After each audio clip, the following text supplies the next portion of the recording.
I got to go over to the White House, and he would come in and they were talking to all of the political appointees from each of the agencies, and I'd get to go see him there. And oh gosh, he was like a rock star. He had so much charisma. It would be electric when he would walk in. It's still overwhelming when you get to meet the president.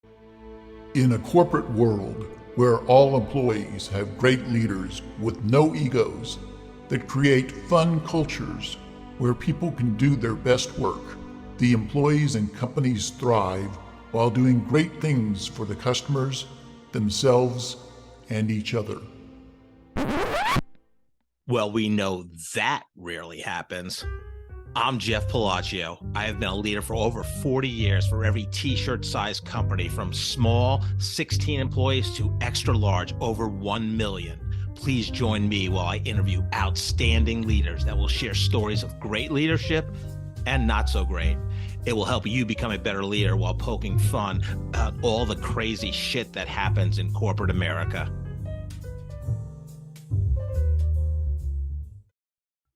Hi, I'm Joe Deshawn, and welcome to the Corporate Couch with Jeff Palacio. Today, Jeff is interviewing Brad Douglas. Brad is a partner in PLX Corp., a consulting firm that works with boards, CEOs, and executive teams of both for-profit and nonprofit organizations to help them solve problems and achieve their goals. Brad is a former CEO and a licensed attorney with a unique blend of both nonprofit and corporate executive leadership experience. Brad began his career in Washington, D.C., where he held roles as a lobbyist with deep expertise in federal appropriations, a U.S. Senate staffer on Capitol Hill, and as the director of the State of Missouri office for the governor of Missouri. He also worked for the White House at the U.S. Small Business Administration as a deputy administrator of congressional and legislative affairs, eventually overseeing 2/3 of the agency's operations. Brad has served on and chaired numerous boards, including his role as director and chairman of the Community America Credit Union in Kansas City, and as chairman of Arts KC, Kansas City's Regional Arts Council. You can find out more about Brad by going to plxcorp.com and clicking on the Who We Are link. Now let's listen as Jeff talks to Brad. Good morning, Brad. Welcome to the podcast. Well, thanks for having me, Jeff.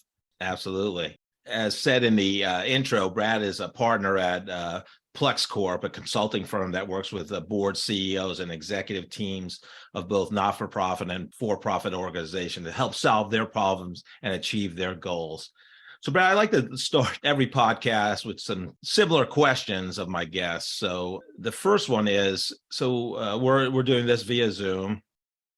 What's the craziest piece of attire that you've ever seen someone wear on one of your Zoom calls?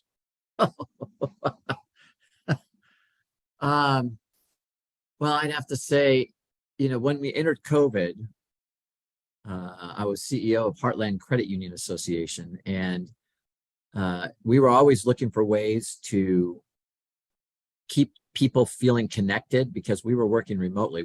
We were a remote organization anyway. So we had very creative staff, and we would have lunch, brown bag lunches on Zoom where we could all hang out and talk and see each other. And some of those days there were themes, and, Halloween was always fun. In those times, trying to think of anything specific that I've seen, but some of the Halloween costumes were pretty original. I remember that much, and it could be pretty funny. There's people that would wear weird hats. So that's probably the craziest stuff I've seen on Zoom. I love that idea.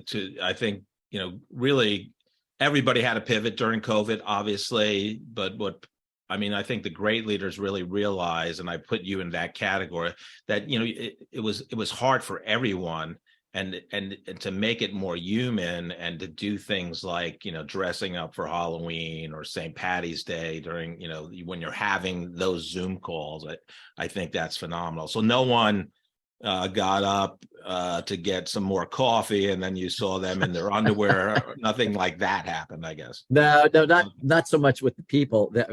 Yeah. There were instances where you could see laundry baskets, when people would people would move out of the picture or whatever, and I'm not going to say it wasn't me either. So, no, it was fun. When you're trying to build a great culture, allowing people to express some creativity and have some fun, I believe is incredibly important. We work together.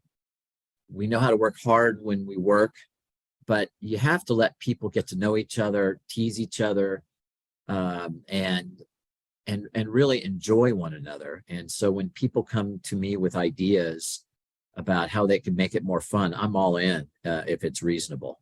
So especially during scary times, like when the pandemic first hit and nobody knew what was going on, and suddenly we go from all enjoying being with each other every day to not getting to see each other except on this little screen on our computers. Anything that they could come up with that was different, creative, and caused people to laugh and enjoy one another more, I felt helped perpetuate the culture that we were enjoying. One of my big things when I started to lead teams, I didn't understand why more leaders didn't do that. And, fun is part of my personality, and humor is a big part of me. But I mean, like, we're here long days, together. Let's make it fun. Like, if you're not having fun, and I would tell people when they, whether it was a formal performance review or just people wanted to ask me my opinion about, where they wanted to do in their career. And I would tell them, look, I want you to enjoy yourself on being a part of this team. It's up to me to build the best culture I can, and a fun culture so you can do your best work, but it may not be for you, or you may want to move to a different discipline that I don't have under my leadership. So I think that's very important. Yeah, definitely. And by the way, for the record, you are pretty funny at times. So, Brad, the other question I like to ask people is, since this is called the Corporate Couch. So, growing up, and did you grow up in Kansas City? I did. Okay. I did. I was born in this area, and my dad was transferred out of the area for a couple of years when I was very, very small, but back before kindergarten, and went all the way through the same school system, the Park Hill school system. I'm a Northlander. Okay. Excellent. So what I love to ask people is, so growing up, what did you want to be? President. President of the United States? I did. Wow. So I just, I thought that'd be pretty cool. And it's funny because I didn't grow up in a political family. I knew nothing about politics. I mean, literally nothing about politics until I was probably 25 years old. So, I just thought I liked to lead. I liked to be seen as the leader when I was growing up. So I liked being first to answer questions in the class. I was that obnoxious kid that if you're a Harry Potter fan, Hermione, that was me. Oh yeah, absolutely. That was me. Oh, wow. Shooting my hand up. I wanted to be first. So yeah, I was pretty obnoxious for a long. And then I realized that's not cool. So I would just find other ways to not be quite as obnoxious in class and just try to win at everything. So I ran for student council. I was always class president, the whole bit, all the way through, president of my fraternity. So yeah, I just thought that'd be cool because that's the ultimate leader. That's one of them that I remember. I would say the leader of the free world is probably the ultimate leader.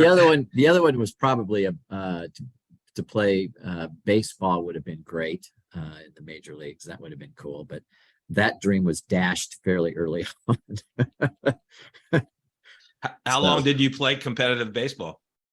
I played till I was 14 or 15, and then needed to work, earn some money. My family was a great family, but very middle class, and my dad and mom instilled in us a great work ethic. But at 15 or 16, I started umpiring baseball. Again, I like to be in control. So, and actually began to really appreciate it. I mean, when you've got parents yelling at you and you're a 15-year-old kid, that's a good experience to kind of have to go through, to be under fire like that. And honestly became pretty good at it later on, good enough that I was umpiring high level, very competitive baseball games. And back in that time, and this is the late 70s, mid 70s, late 70s. Some of the more competitive leagues. Yeah, interesting. We have a little bit of similarity there. My brother, who's older than I am, he was official in our men's rec softball, an umpire in the men's rec softball. So he brought me aboard because it was pretty good money. Yeah, I was 19, but I tell you, it teaches you a lot about conflict, yeah, management, and and leadership. I mean, I grew up in a blue collar, these guys get off work, they're working construction or working for a utility company or whatever. They go grab a couple beers before the 6 o'clock game. Great. And then boozed up. Yeah, we need to share some of those umpire stories, but I have a few, but this is not about me. It's about you. So interesting enough then. So you go to William Jewell College up in Liberty. And by the way, Park Hill was a mecca for wrestling. My sports were, I grew up on a Lake Wacomas. I played baseball. I wrestled starting in middle school, and came from a wrestling family. I was the oldest of four brothers, and my three younger brothers wrestled longer and were far more successful. And then swam. I was a pretty good swimmer, because when you grow up on water, you learn how to do that. So yeah, those were my sports. And then so sorry I interrupted you. No, so you wrestled in high school? I did. All right, here's a revealing fact for you then. What weight class? 98. Oh, yeah. 98 pounds, and then 105 in high school. And then my senior year, I started hitting a growing spurt. I graduated. I didn't wrestle at this weight, but I think I graduated. I weighed 125 pounds, 128 pounds, somewhere in there when I graduated high school. Oh, those were the days. So then you go to William Jewell, and you had this, I would say, not most kids growing up want to be president of the United States. There's some, obviously, but you had this political bend to you, student government, ran for offices, sounds like middle school, high school.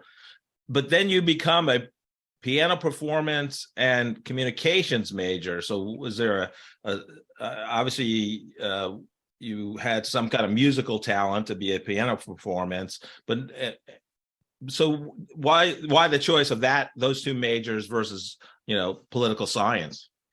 So that's a great question. So just FYI, from the time I was young, I was identified as somebody who had a special talent for music, and my parents recognized it because my aunt Dee, who is still playing to this day, she's 87, had this gift as well, and so they got me with a great teacher by the time I was 8 or 9, and I took off. And so by the time I was in high school, I was put in college master classes and stuff like that, and was playing in big competitions and classical pianist. And then so they helped me get a scholarship. I had some scholarships to be able to afford to go to Jewell. So that's why the piano performance. And I honestly assumed I was just going to continue to do that and get a master's in performance when I left Jewell, all the way up to my senior year. The communications came from what happens if I decide not to. I had started actually as political science because I wanted to be president, and I thought I better learn something. But the guy that was teaching those classes at Jewell left after my first semester, and there really wasn't much of a department after that. And now they have one. They have a terrific guy up there, Gary Armstrong. But I decided to switch into communications because I liked speaking in front of audiences, and I'd done it in high school, and I was president of my high school. So I'd gotten to speak in front of assemblies and realized, hey, I kind of enjoy this. So I thought, communications can translate anywhere. You can use that. And I thought it'd be easy because, me in college and post-college, I was always looking for the easy out. Everything was easy. Grades were easy, all of that. So I just wanted to continue to have an easy time. Yeah, that's really forward thinking as a high school slash, early college to pick communications, because you're right, it just translates everywhere. And, great leaders are great communicators. Well, we had some great communications professors at Jewel, and I liked a couple of them a lot.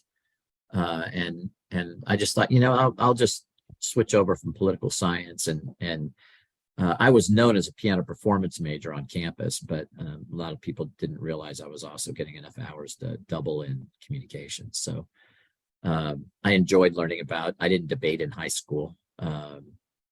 So I got to do that in college a little bit. And I don't know, I enjoyed it. I began to realize, hey, this is something that I might be able to do pretty well. And, don't let me mislead you. I wasn't sitting there every day waking up thinking I'm going to be president one day. I had no clue who I was until my late 20s. If somebody said, what do you want to be when you grow up? I don't know, president. But I knew I liked to lead. And, that happened in the fraternity. That happened in,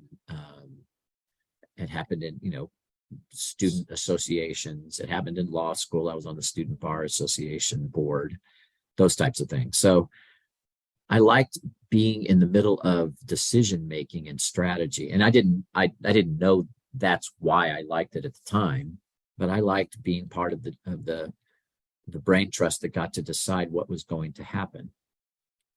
Interesting. So what 4 years of piano performance, being a major in that discipline, being musically talented and spending 4 years of college concentrating at, what were some of the lessons you learned, and what was the carryover into your business career of what you learned being in that discipline? Wow, that's not a question somebody's asked me before. There were some great lessons.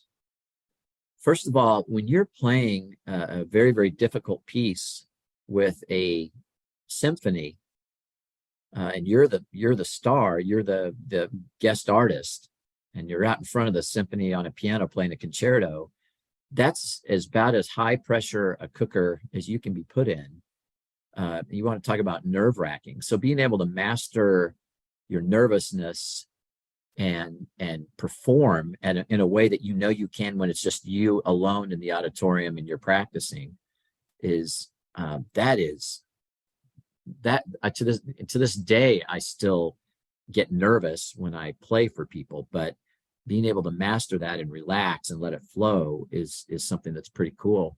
And you've got to be able to do that in business, especially when you're the leader. If you're the CEO, you can't let people see you sweat. You've got to be confident. You've got to be reasoned and calm. You can't yell and scream and lose your shit, or you're going to lose your people. So that was a huge one. Also, discipline. To play at the level that I was and can probably still get to if I sit down and do it for 2 to 6 months and really go after it. You have to do it day after day after day and come back to it. And instead of just going through a passage in a musical piece and making a couple of mistakes and going and just keep going. You can't do that if you want to be the best. You have to stop and you have to drill it until your hands have it right, until your mind has it right. So those were great lessons. And I, as a kid, I just hated practicing. All my friends got to go play after school. My family, the rule was you come home, you do your homework, and then you will practice, and then you can go out and play. And I just fought that, I was just the typical kid. It's like, so I would ram through all my technique work and stuff. And I'd try to get done in 15 or 20 minutes. And my parents would say, no, that's not real practicing. My dad would sit down with me. I was very blessed to have parents that were very involved and caring. It wasn't until I was probably in high school and doing a lot of different activities at once that I realized you have to have some discipline if you're going to stay at the top and do this. So discipline and mastering your nerves, decision making, connecting with an audience is the other one. When you're playing music, you're not just connecting and doing it just for yourself. You're doing it hopefully in a way that people can connect to and appreciate while you're doing it. You know, to realize discipline is so important at a young age. I mean, that's phenomenal. You realize that in high school, and most people don't even realize that into their 20s and 30s, 40s and above. Great book on that. I don't know if you're a fan of Ryan Holiday's. I'm a big fan of his. His latest book is Discipline is Destiny. It's phenomenal. So then you graduate William Jewell, and at what point did you decide to get your law degree? So, me in my early 20s, I was a typical male. My brain wasn't fully formed yet. I was pretty immature. My senior year, probably halfway through my senior year, I started realizing I don't want to work at this. If I'm going to go do this at the next level, I don't want to do this 6 to 8 hours a day. And it just didn't feel I had that kind of discipline, and I didn't want to turn it into my job. And so I started looking around thinking, well, what would I do if I didn't do this? And I thought, well, I'll go to law school, because that's me at 22 through about 27 or 28. I was just a typical deadhead 20 something male. And it's like, I'll go to law school. So I had the grades. Again, school was easy. So I just applied at the last minute just to see what would happen to 3 schools, KU, UMKC, and MU. Got into all 3, took the LSAT, and typical me, walked in at the last second, didn't prep for the LSAT or whatever. And it did at least well enough I could get in. I'm not going to say my LSAT score was at the top, but it was good enough to get into all 3 of those schools, and chose Mizzou. And that was a big deal for me, because I was walking away from something that I knew I was good at and that I could have probably made a career of, but I just like to do too many other different things, and I didn't want to get so when you are an artist and you're at that level, it's all consuming if you want to be amongst the best. And everything I did, I always wanted to be the best. So I didn't want to become one-dimensional. And I realized I liked chasing girls, and I liked doing other stuff. I liked debate. I liked I liked movies. I liked going out and having fun with my friends. You can't do that. You're on the road. So when they would bring in artists for the William Jewell is renowned for its concert artist series. The Harriman Fine Arts series is what it's called. And I knew Dr. Harriman, and they would bring in these pianists that would play big concerts in Kansas City. To this day, that still goes on. It's still a leading fine arts program across the country. And I had the privilege of my piano teacher, who was only a few years older than me, he was like an older brother to me, would privately have me play for these guys when they would come in, because he was a concert level. My teacher was a concert level pianist and knew some of these folks. And they told me I had the chops to go do it if I worked hard. But they said, do you want to be traveling 300 days a year? Do you want to work at this 8 to 10 hours a day? And I'm thinking, no.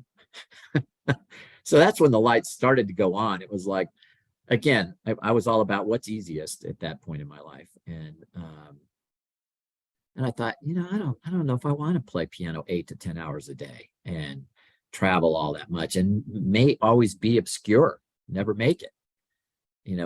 So I looked around and thought, well, what could I do? I know I'm good at school. I could go to a graduate school of some type. What graduate school would I go to? I'd go to law school, because that seems to be, if I ever wanted to lead, people that are lawyers seem to have, high positions. I know, I'll go do that. And that's seriously about how much thought I had put into it. It was a place to land, because I didn't know what I wanted to do if I wasn't doing piano. And so I chose Mizzou, and off I went. And boy, you talk about learning some lessons in law school. Yeah, what were some of those? Well, you have to study. When you go to law school, you're not compared to a bunch of people who aren't studying. Good point. A lot of those people are the top of their classes too. And I thought I could just swing through and everything was going to be the same way it was. In the first semester when I got my grades, I thought I'd done really well on the finals and stuff. And I was mediocre. And I was like, what the hell?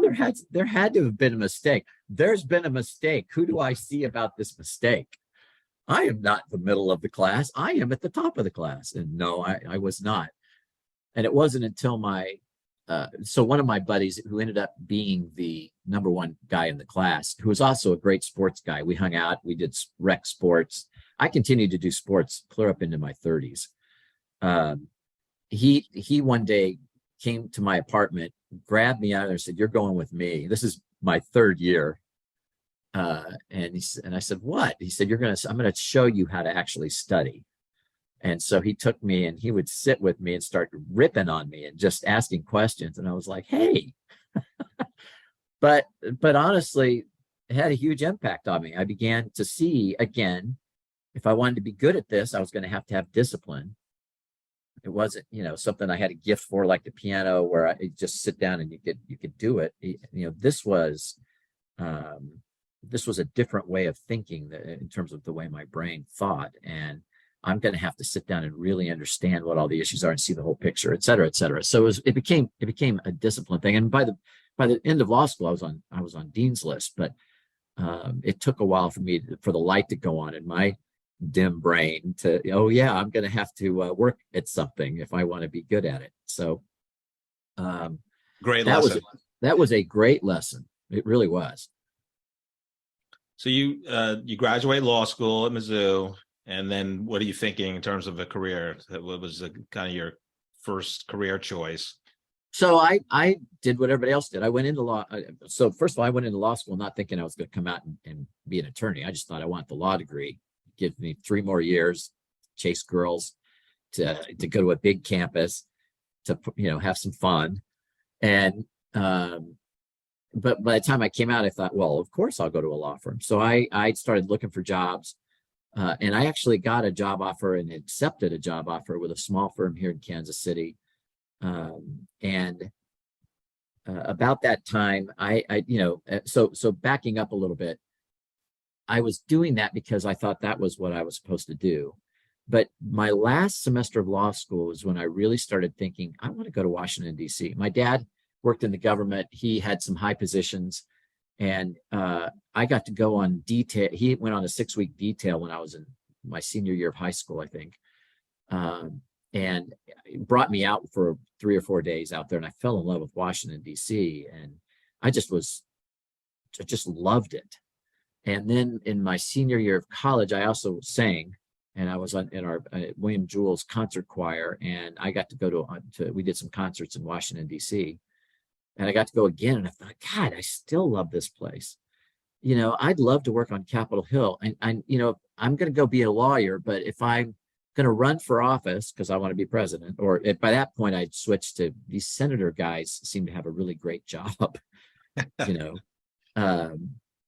But I didn't know the difference between a Democrat and a Republican. So by halfway through my 3rd year of law school, which is your final year, I thought I'm going to start going out there and seeing if I can find a job and work on Capitol Hill or some great job for a year to learn how politics is played. And then I'll come back and run for office when I'm a young attorney here in town.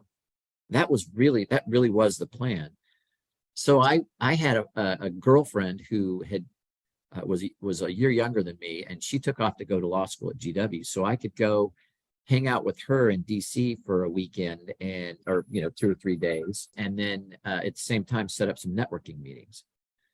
So I went out in February of my last semester and in 3 days, I had 16 meetings, and these were networking meetings. And I didn't understand what networking was. They were just me meeting people that my parents had set me up to meet. You start with whatever you can to get into. And then these people would refer me to other people. So I went back out in June and had 36 meetings. And in that June meeting, I did that in 5 days. So I was averaging 7 meetings a day, one after another after another. And out of that trip came, so I just graduated law school. I go out in June. I'm just trying desperately to find a job in DC, and I got a job offer. And so I called up the woman who was in charge of hiring me at the law firm, very small law firm, because I wanted to get trial experience, and called her up and said, "Hey, I want to go do this for a year." And she just kind of laughed and said, "Okay." She said, "Well, call us when you get back." So I load up my car in August, said goodbye to my family and everybody I'd known, and took off for Washington, D.C., and rolled in there. And I loved it. I settled in there for 12 years.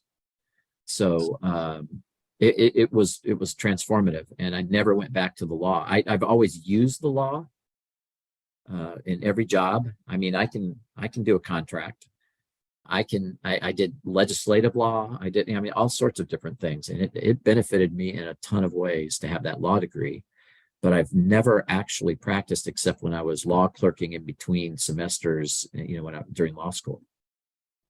Wow, there's so many things you just said that we can unpack, but the first thing is, the whole networking piece. So our mutual friend, Lana Mueller, wrote the networking book, Coffee, Lunch, Coffee. And she has called you a master networker, but, we're in the same age demographic, and really networking, wasn't really a thing. Like, so for you to set up 35 meetings when you're 25, 26 years old, 5 a day or 7 a day for 5 days. And even, and that, we'll see where that took you, but that's phenomenal. Like, how did your parents helped you, it seems, but like, what was your thought process at that time being that young?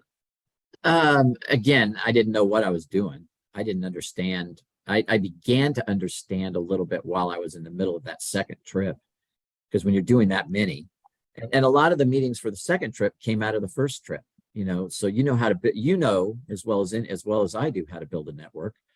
And I didn't know I was doing it, but I had a set of, 15 or 16 meetings the first time. And some of those folks, I got to go back and see, and those people were kind enough to refer me into other people. So it's, the matrix that you and I have talked about that you set up when you start building a network. I just started building it. You build it like a pyramid. And I just knew I really wanted to be in Washington, D.C. and learn about politics. I had become enamored with that thought, and I was willing to go for it. So if I had not gotten anything out of that, I probably would have ended up starting at the law firm. But I don't know what would have happened at that point. But I was lucky enough that I got a job offer from a woman who became a mentor to me, and was a lobbyist, and still to this day, one of the best lobbyists I've ever come across.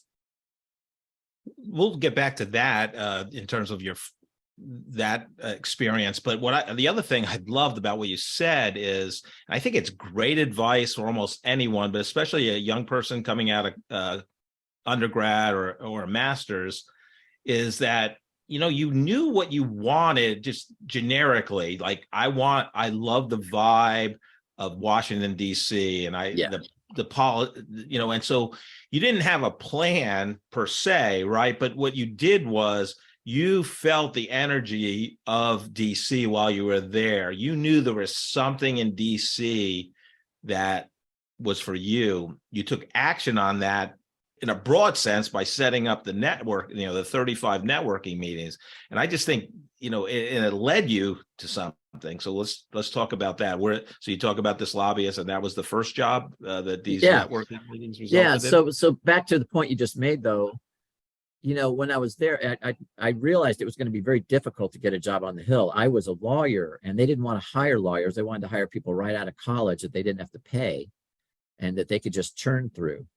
I have a daughter who's just put in her 4th year on the Hill, and she's just resigned from the Hill because it just wears on you after a while. And they churn through young staffers, but I was too qualified. So I had to broaden out from just standing there in the, the Senate office buildings and filling out applications and all of that. That wasn't getting me anywhere. But I thought, if I really want to get here, maybe it was probably my dad or mom giving me the advice, just get there and then see what happens. But you got to have a job to get there. So fortunately, I got to meet with some people. I had one guy who asked me, have you talked to the trade associations yet? And he was the head of the American Red Cross, guy named Dick Schubert, who later on in the first Bush administration put together the Points of Light Foundation, which George Bush Sr. was famous for. And he was the one that asked me that question. I was like, a trade association? I don't know what those are. I mean, I was just so naive. And so anyway, it just broadened it out, and I got lucky. The woman, to your second question, the woman that gave me a job offer, her name was Lavera Leonard. She was in the National Association of Home Builders, and they had a nonprofit arm, and she was lobbying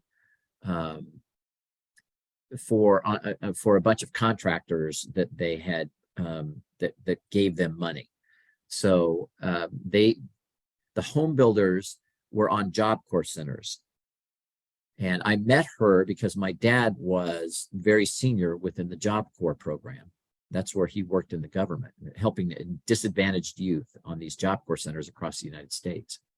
And I mentioned I moved away from Kansas City when I was very young. We lived on a Job Corps center in a national forest in a trailer when I was 4 and 5 years old, when my dad started out as a counselor on a Job Corps center.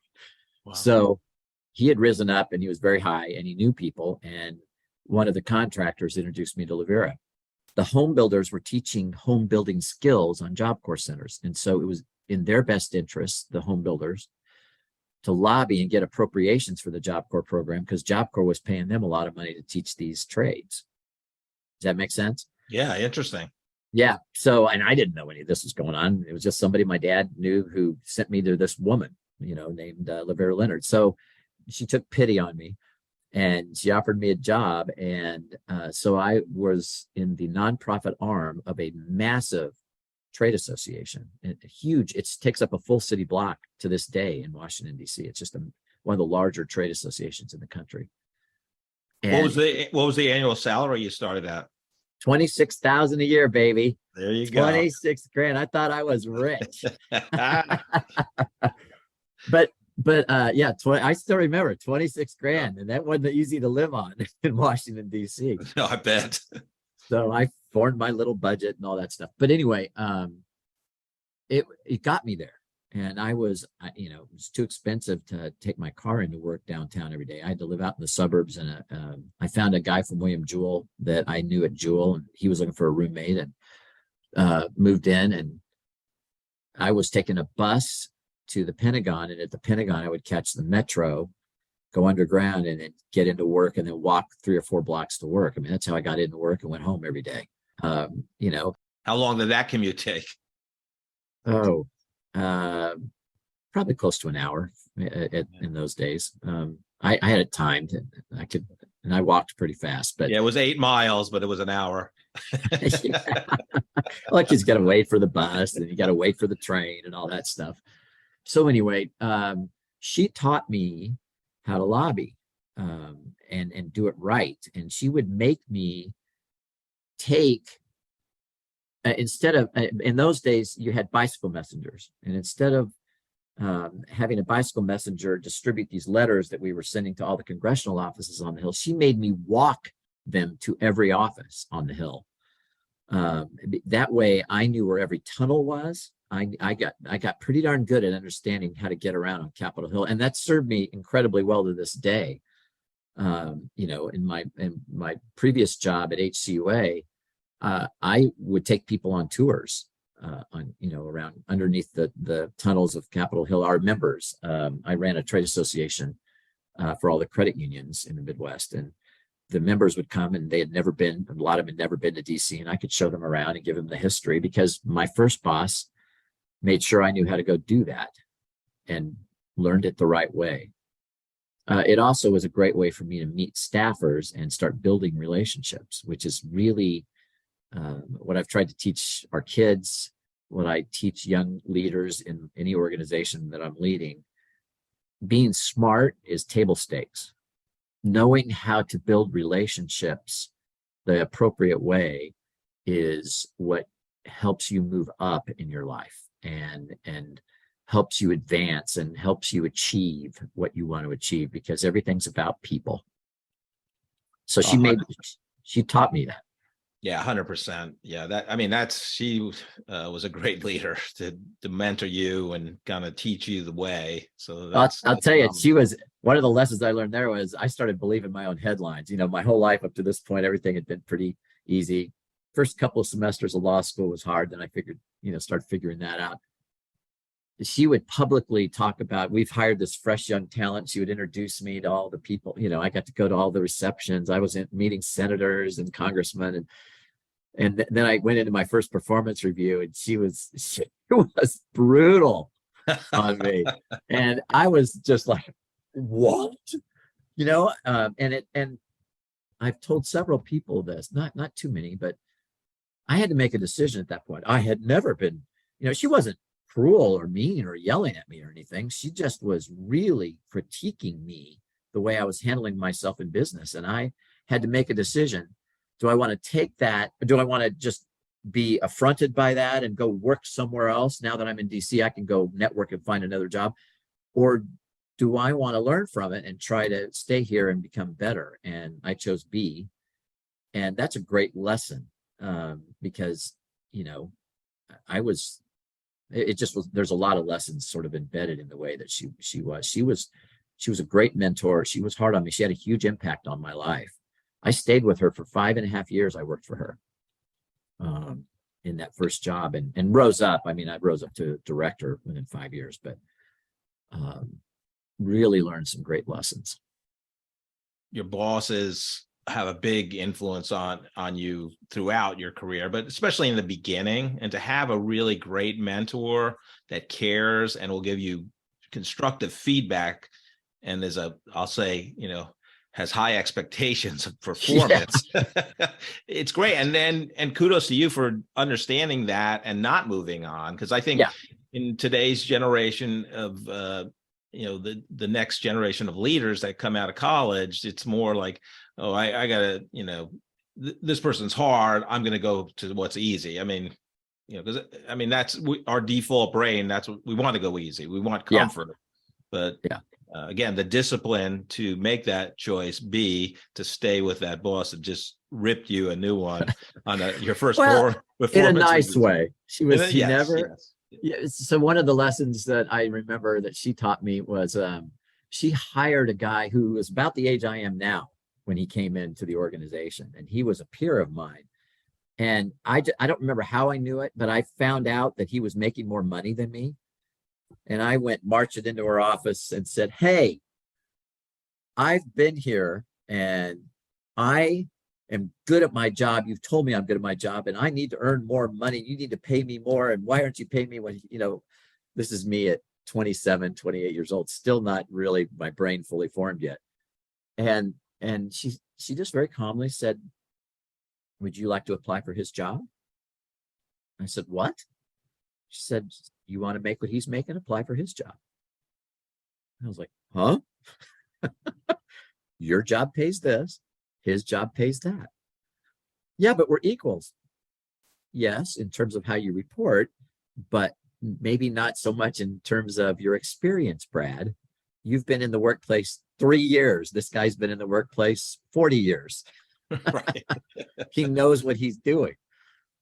So that was a great lesson. And I've used that exact same conversation several times in my life when people have marched in and said, I deserve more money. Such and such is making more money than me. And I'll say, apply for their job. You want their job? Their job pays this. Do you have their experience? It just was a great moment. I didn't know it at the time. I was pissed off because I wasn't making more money.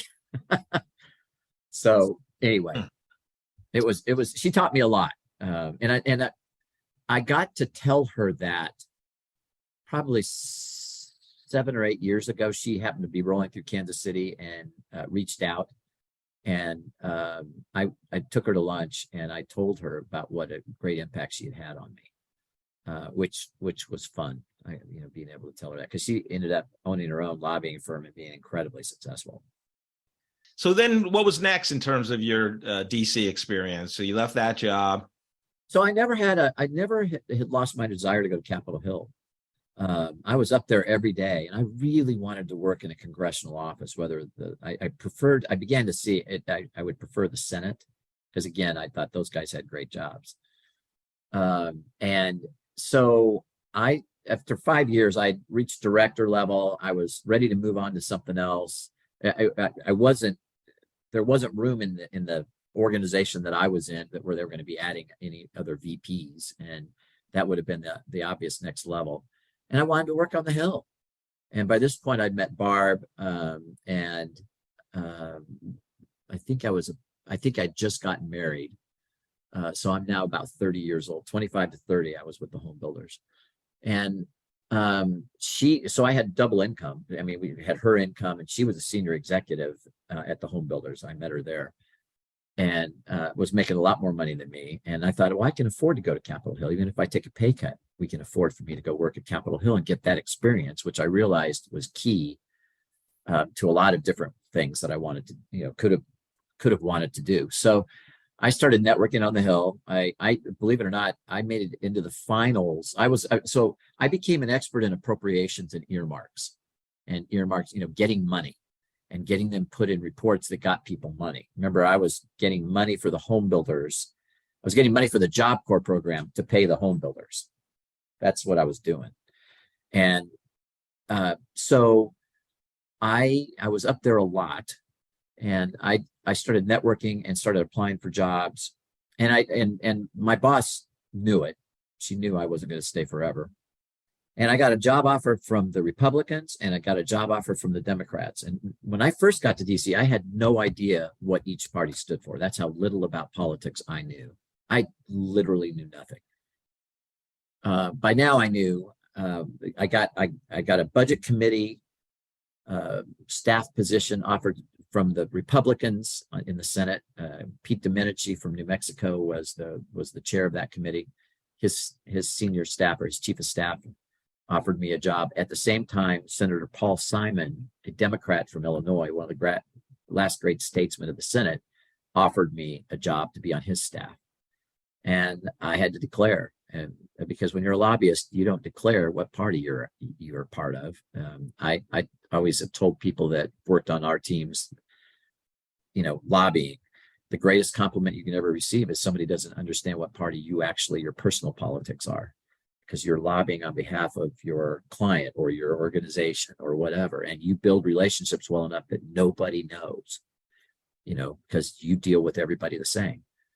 So I declared Democrat. I had to come out, declared Democrat, and went with Paul Simon. And literally to this day, one of the top 3 funnest jobs I've ever had in my life. Getting to go to work on Capitol Hill every day was unbelievable.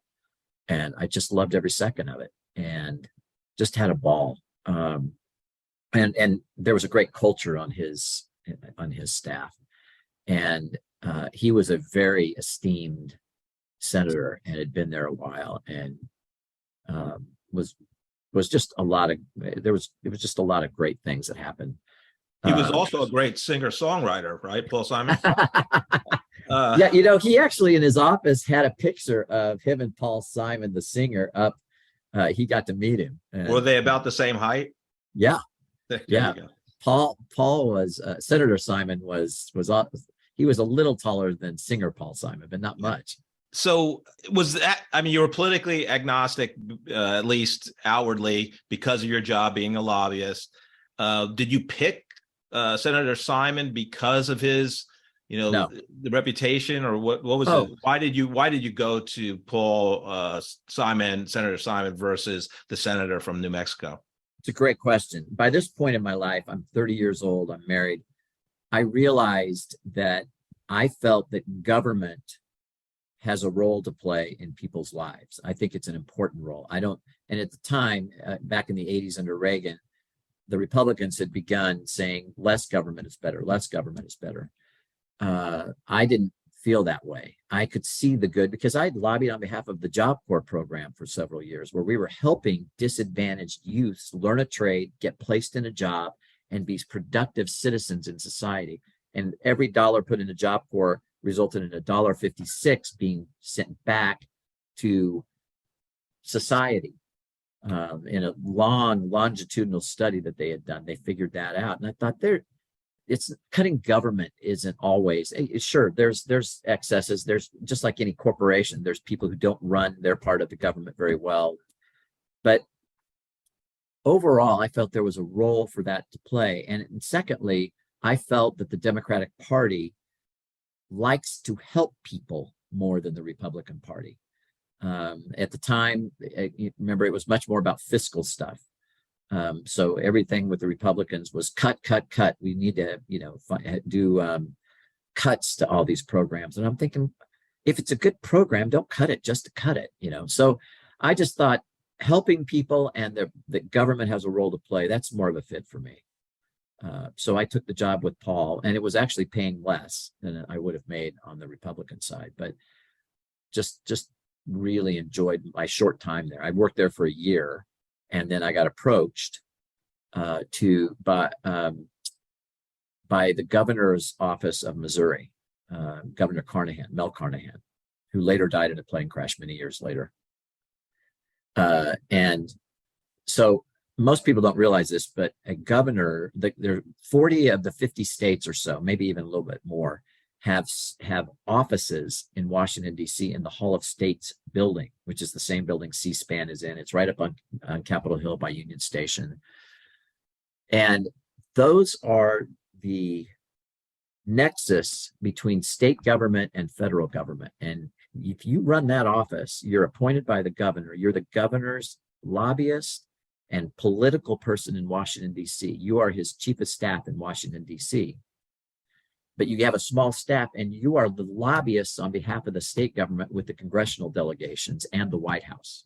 So the executive branch and anything that's Washington, those are plum jobs. And they approached me and said, we're looking for somebody from Missouri who has Hill experience. Can we talk to you? And I was like, sure. And, it paid a lot more than I was making on Capitol Hill, but that isn't why I took it. I took it because those jobs are very visible. You get to have a lot of say in what's going on. And I liked Mel Carnahan. So I jumped over and sadly left Paul Simon and what I was doing there to take the job off of, literally, I could throw a rock almost and hit the building I was working in from my new office with the Hall of States. Also, interestingly, the National Governors Association is in that building, and you do all the work for the governor with that association. So again, I was sort of thrown back into the world of associations. Interesting. It's incredible. So how long did you stay on that in that role? I was there a couple of years, but and by the way, Missouri and Kansas has never had an office there. In Missouri, that office had been put in place by Republicans. But later on, one of the things that just absolutely flabbergasted me is when Roy Blunt came in, and when Blunt came in as governor of Missouri, the first thing he did was he closed that office and gave a contract to lobby on behalf of the state to two of his buddies. And, it's so not effective. You have to build the relationships with all the other governors' offices. And while I was there, Mel Carnahan became chair of the Democratic governors. And so I found myself chairing a Monday morning meeting, because he was the chair of the governors on the Democratic side, with all the Democratic governor staffs. And again, almost every state had them there. So these were large meetings. And then Daschle's people from the Senate, he was the Senate Majority Leader, and Gephardt from the House, his staff would show up. And then the Clinton White House had started, the Clinton administration, and they would send their intergovernmental affairs people over. And I got noticed by the Clinton people. I thought that'd be kind of cool to work for a White House.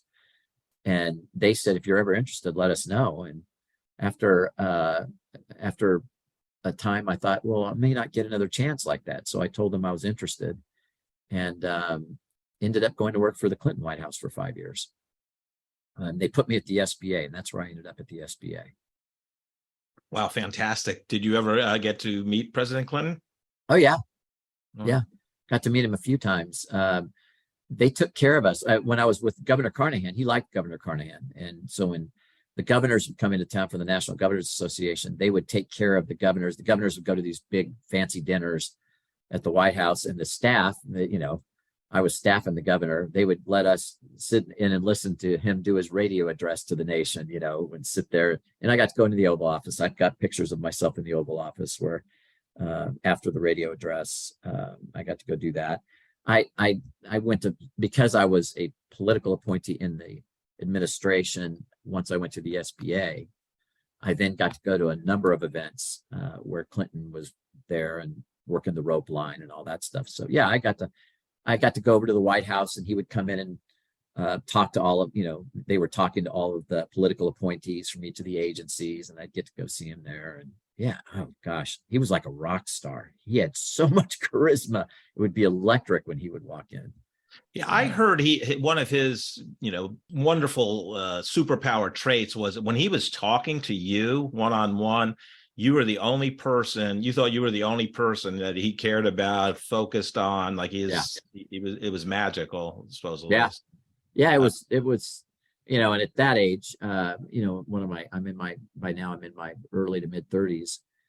It's still overwhelming when you get to meet the president. It's amazing.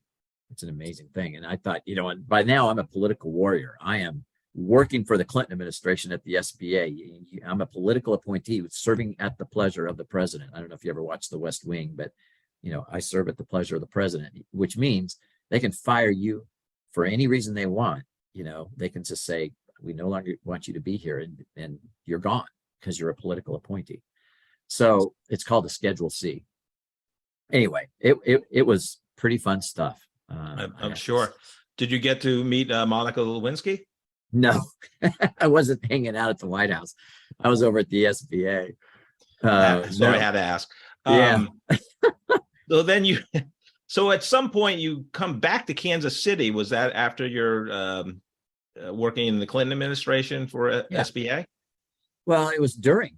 So I when I got to the SBA, I was the deputy for Congressional and Legislative Affairs. So I was managing on behalf of my boss, who was the head of Congressional and Legislative Affairs for the agency. Probably the second great boss I've ever had. Not the second best. She may have been the best in some ways, but the second great boss. And she and I just clicked, and we could finish each other's sentences. And I knew what she was out doing. And she was out solving problems in the agency and on Capitol Hill, and I was running the office with 15 staffers. So I was in that office, and then when Clinton got reelected, they brought in a woman to run the agency named Aida Alvarez, and my boss, we took him around on Capitol Hill. He goes off to be ambassador to England. So I knew the ambassador to England, and we get him confirmed, and off he goes, and they bring in Aida Alvarez, and we get her confirmed. I was one of 3 people that had to help get her confirmed, and she got to know me. There was no expectation that I was going to get to stay at the SBA.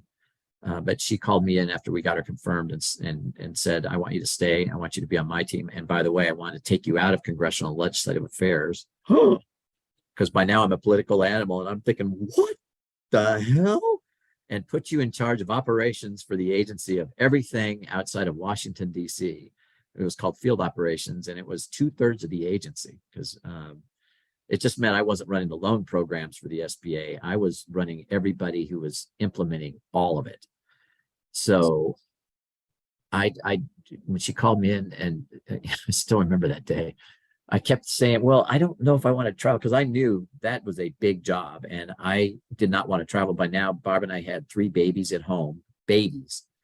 And I was enjoying being a new dad, and those are high travel jobs, et cetera, et cetera. So I said, well, I don't know if and she said, you're not hearing me. This is what I want you to do. And I was like, oh, okay. but was very fortunate in that job. I made some good decisions, and took that job over, fixed all the stuff that she wanted to fix, did a couple things that I thought needed to be done, hired a great deputy for that job who took care of me with the people in the field, because she was trusted, and rolled through for the next 2.5-3 years, and we did really well. So I went from a staff of 15 to 2,400 people I was in charge of, responsible for. So, but at this point, I'm starting to get stressed that I'm getting home late at night, or I'm on the road and my kids are in bed. And I realized I want to be a dad. And if I go back to Kansas City, I can be a dad. I can coach wrestling and baseball.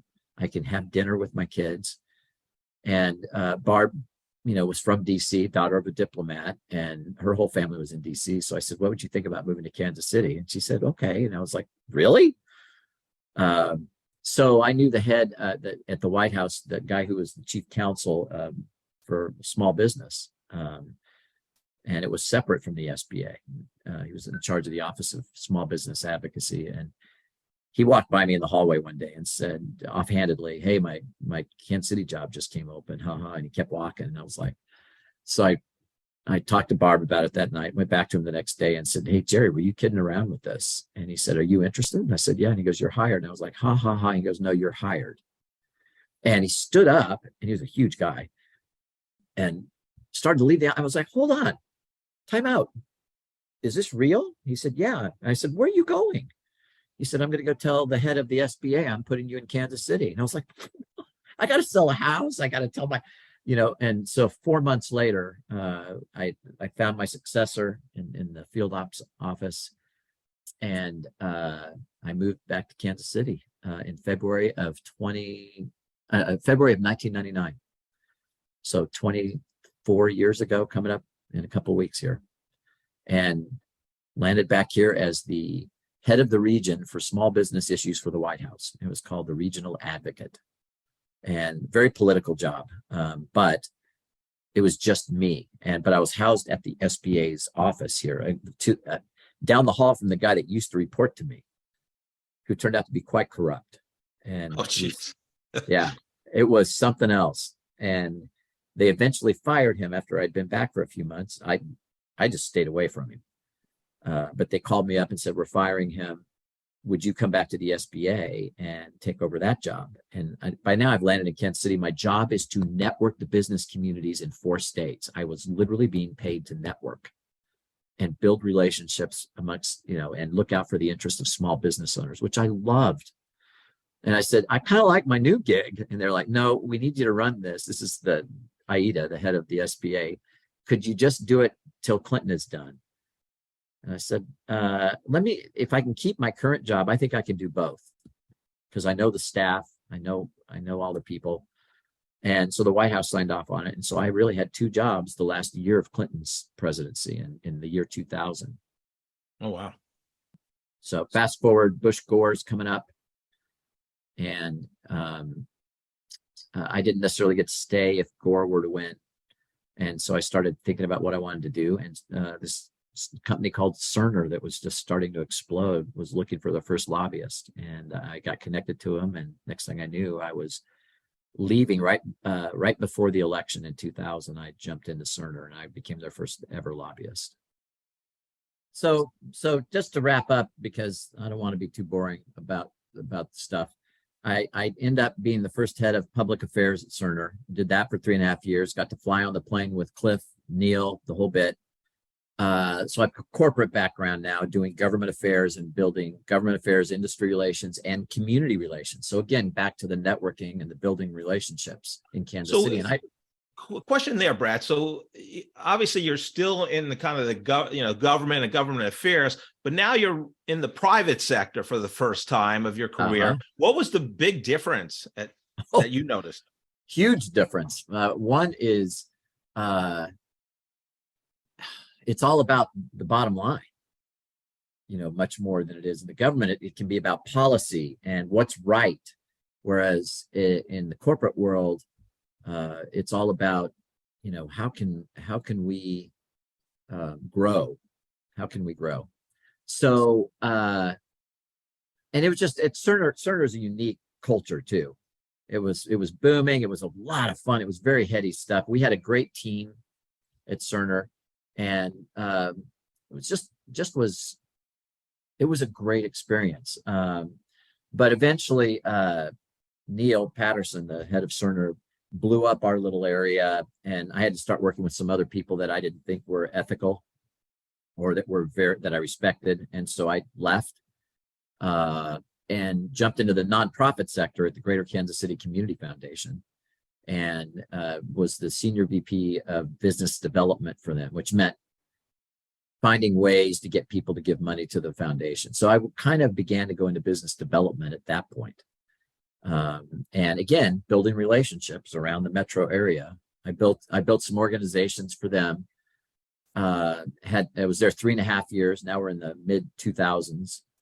And before you go on in terms of your career arc, with just Cerner, you talk about the culture. You seem to have loved the culture, but I don't know what time frame it was. I want to say it's about the time you worked there, maybe a little bit before, but they came out with a lot of people didn't like the culture. It was kind of slave. No, I was there. Slave mentality. I think it was Neil Patterson, the CEO, that his email got to the Kansas City Star, and it was like, I'm seeing people leave at 5 o'clock, and that's unacceptable, basically. Yeah. So I was there, and I was part of the SWAT team that had to take care of it and the fallout from it. I actually was on vacation when the email came out. I saw it when I got back, and I couldn't believe it. He sent an email that was blasting people for not working long hours and stuff. And it was against everything they were saying internally, but he would do this. He'd go on these rants, and it went public. Somebody got pissed off and made it public, and it went around the world. It was taught for a while in Harvard Business School. I don't know if it's still taught, about the impact that an email from the CEO can have. The stock tanked. I mean, it was something. And he refused for a long time to apologize for it. He finally had to do it privately to some investors. But one of my closest friends, he worked in the office next to me, was the head of PR for Cerner. He was in charge of the whole SWAT team. And he walks into my office and says, "You're on this team." I'm like, "What?" So yeah, it was. You talk about differences. He had started that company. You can, if you want to run a company that way, you can do that in the private sector.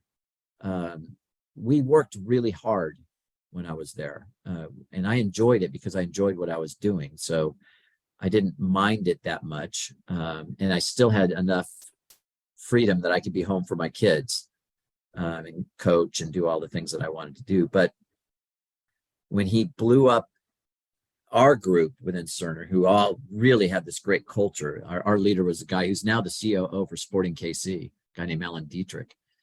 We had a great team. And when that got blown up, I was done. So jumped into the Community Foundation, started sitting on boards when I was at the Community Foundation. That's relevant a little bit later on. Had a great experience there. Met some of the biggest business leaders in the Kansas City region, people that I normally wouldn't have access to. Some of the biggest donors, think Julia Irene Kaufman, those types of people. So got to do that for 3.5 years. There was a change at the top there. And I decided now it's time for me to make some real money. I'll go do something and I got promised equity in a small little firm if I would come in and be head of sales. And so it was called Opus Communications. I got in there and realized within 6 months, there's never going to be equity here because the entrepreneur who was running it had a great client, and it was really holding the whole business up, and he needed me to help diversify. And every time we would decide on the plan for how we were going to do that, I'd started executing it and build up our pipeline for sales pipeline and start selling. He would change his mind and want to go do something else. And I just thought that you can't do that. And about that time, I got recruited to come work for a firm called Alliance Benefit Group. I think I met you when I was at Alliance Benefit Group. Yeah. I worked there for 8.5 years as the national head of sales. It's a 401k consulting firm. Today it's called IntelliSense. And they do far more than just 401k. But a friend of mine was one of the owners of the company, and he approached me at a backyard barbecue and said, "I want to talk to you." So I jumped out of Opus into Alliance Benefit Group, and that allowed me to be with my kids. It allowed me to sit on boards. Our kids knew each other. The owner, Grant Aarons, and I were friends. So it was a good situation for me when my kids were in high school, middle school and high school, and also allowed me to build relationships the way I wanted to build them in Kansas City by sitting on boards and helping people and networking. And that's really when I started understanding networking at a different level. Was probably during those early days. Did that for a while, and then as I mentioned, I started sitting on boards and got asked to sit on a board of this little thing called a credit union. I did not know what a credit union was until I researched it, and thought I'll do this for a year. And that decision changed my life, because that led to me being the CEO of the trade association. So I fully circled back, circle of life, back to trade associations, and ended up heading up a trade association for all the credit unions across Kansas and Missouri. Just a great job. First 5.5 years of that job, just really loved it. Got to build the culture that I wanted, got to work with great people. I got to play on a national scale and do the things I like to do and lead, and just had a ball. And that ended when they decided to do a merger. And I wasn't going to be the surviving CEO. And it was quite a change in my life, because that wasn't where we were going strategically. It was a small group that decided they wanted to do that, and they succeeded.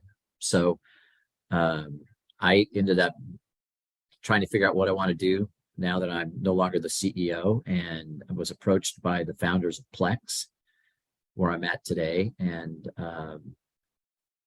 said yes to them back in June or July, and started trying to build a consulting firm with them and for me, probably in August. So I've been at this for about 4 or 5 months now. Yeah, that's my story. That's my story, and I'm sticking with it. Let's talk a little bit about Heartland Credit Union Association. Became the CEO, so this is your first CEO role. Yeah, which is phenomenal. I mean, I know you managed or led a team of 2,000 plus in your SBA days, but so tell, what was your biggest challenge at Heartland? Well, the first challenge was, it was a merger. This association was brand new, and Kansas and Missouri were merging their trade associations that were separate from one another, and two very different cultures with two very different memberships. And I had to go in, and I was an outsider. I was one of 35 people they looked at for the CEO job. I was the only one from outside the industry. So I'm this unknown entity. So I'm walking in, nobody knows me, and I have to win the trust of some people that had been abused almost by previous leaders that were on staff, and meld into a great culture, two very different cultures that both had worked for leaders that were really hard on them, and gain their trust.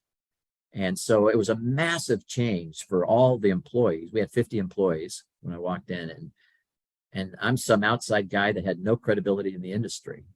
I had one guy tell me, first time I met him, he said, quite frankly, I called the head of your board and said, what the fuck are you doing hiring this guy? And that guy later on came to me, and he had a couple of drinks, but he came to me and gave me a big bear hug. He's a big guy, and said, okay, I'm bought in. I see what they saw, so I had to gain people's trust, and at the same time, the machinations of figuring out how are you going to run two separate organizations that have become one on paper, how are you going to really make it effective? So that was the first major, and I will say, we made some good decisions. One of the things I enjoy doing is figuring out who's talented and who's not, and is the right fit. And we brought in a couple of people from the outside, and some people had to leave, and put together this great team and rock and rolled. It was fun. It was really fun. So that, you asked what the greatest challenge was. My greatest challenge at the end was I couldn't control my board because they were elected, and had a couple of people on my board that wanted to go do something else and were not being straight. So that's difficult when you get into those types of situations. And managing a board, I've been on boards, I've chaired boards, I've managed boards, but that was a first for me, to have 2 or 3 people that decided that they had their own agenda and not necessarily what was best for the organization. So you made the change. So you're a W-2 employee for, let's just say, 30 plus years, whatever it was. And then, starting, in the summer of last year, you become an entrepreneur. You're doing your own consulting as part of the Plex Corp. So what was the biggest aha for you after all those years of, working for a company or working for the government? Oh, that's a great question. My greatest aha was I'd gotten spoiled. That's one of them. I'd gotten to the point where I was pretty good at understanding where we're going and then being able to put teams in place and people in place and getting all, when you're a CEO, you can't do anything by yourself. And being able to do all that and have people take care of it and then holding them accountable and all that. Now I'm back to it's just me. So I'm having to do my own calendaring. I have to do my own expenses, and I have to do all that stuff. I have to hire a CPA, I had to form a LLC. So I had never had to do that. And so that's the administrative side.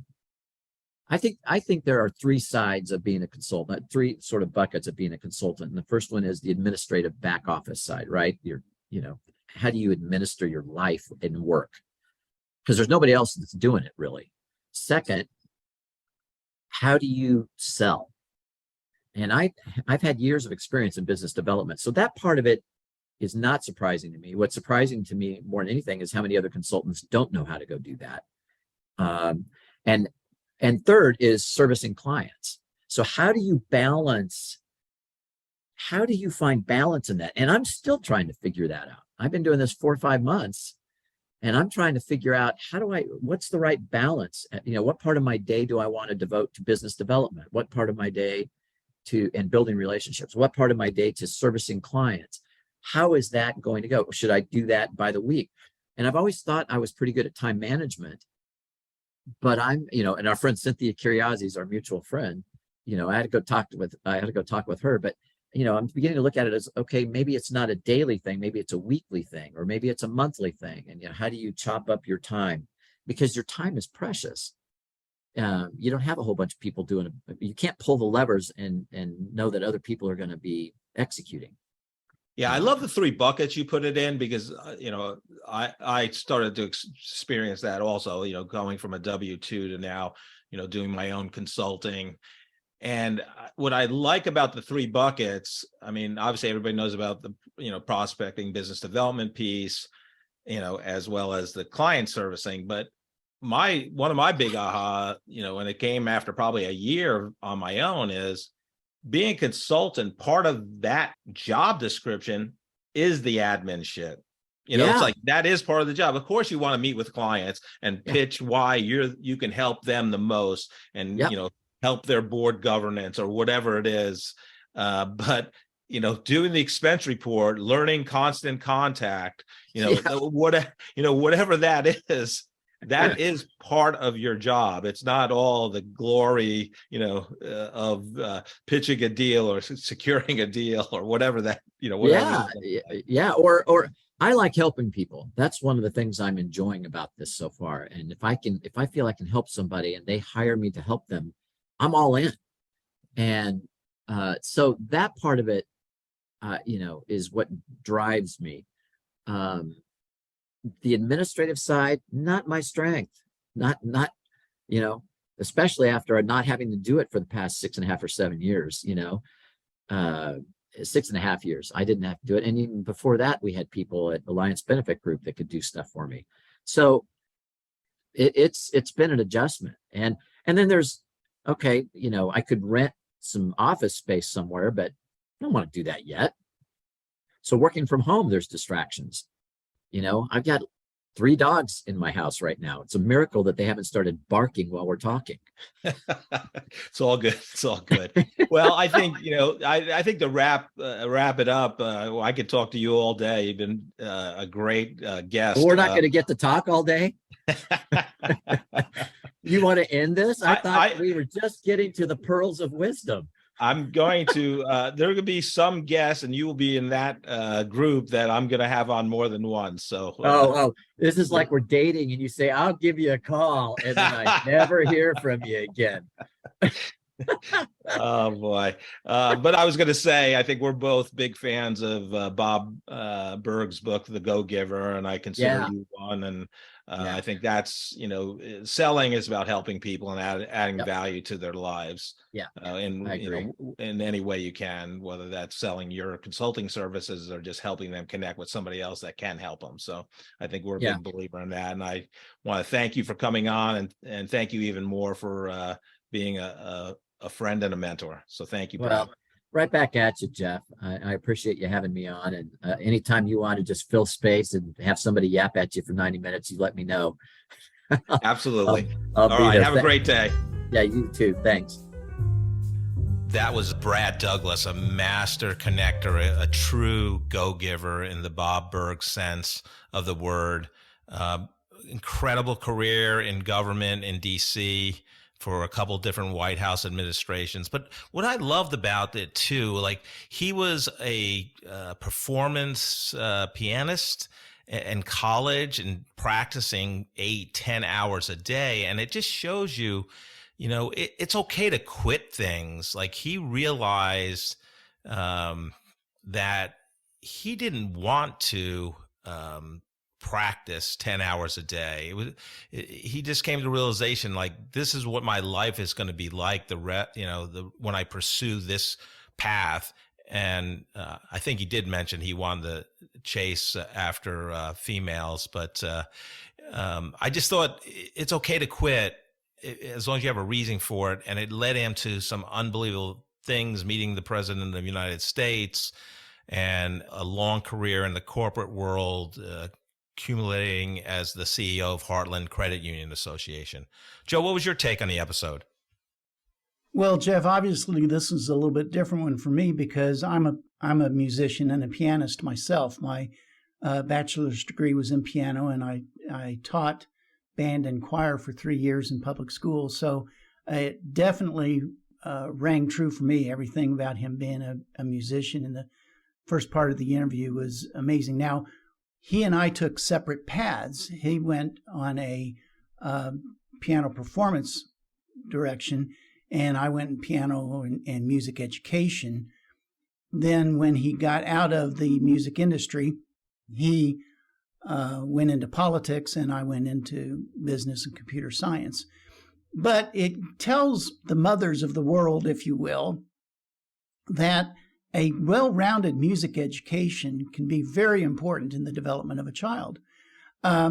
If you have a good, well-rounded music background, whether it's a bachelor's degree in music or not doesn't matter, but if you've got that well-rounded musicality, if you will, you can take that a lot of different ways. What music does is it gives you the discipline, it gives you the problem-solving techniques, it gives you the character that you need to appreciate life and to solve business problems, frankly.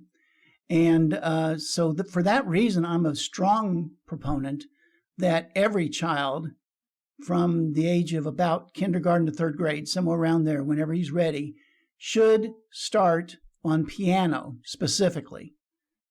Get a good, well-rounded base of piano for about a year. And then after you take piano for a year, if they want to continue in piano, that's great. If they want to go on to some trumpet or some other instrument, that's fine too. Or if they want to leave piano behind and do soccer or golf or baseball or something, that's fine too. But give them that foundation. I don't know of anybody that has taken a year of piano in early elementary education and has regretted it. Give them that kind of foundation, and mothers, you don't know, but your child may grow up working for the President of the United States. I love it, Joe. Any episode that has piano and politics, I think, is in your wheelhouse. That's right up my alley, both of them. Based on Brad's episode, any words of wisdom for the audience? Yeah. Today I've got this quote from that great American statesman, Benjamin Franklin, who once said, "Don't believe every quote that you read on the internet." Thank you so much for listening to this episode of The Corporate Couch. If you enjoy the podcast, I would love for you to take 2 minutes out of your day to rate us 5 stars and write a review. Please join me next week to learn from another great leader sharing their professional journey and insights.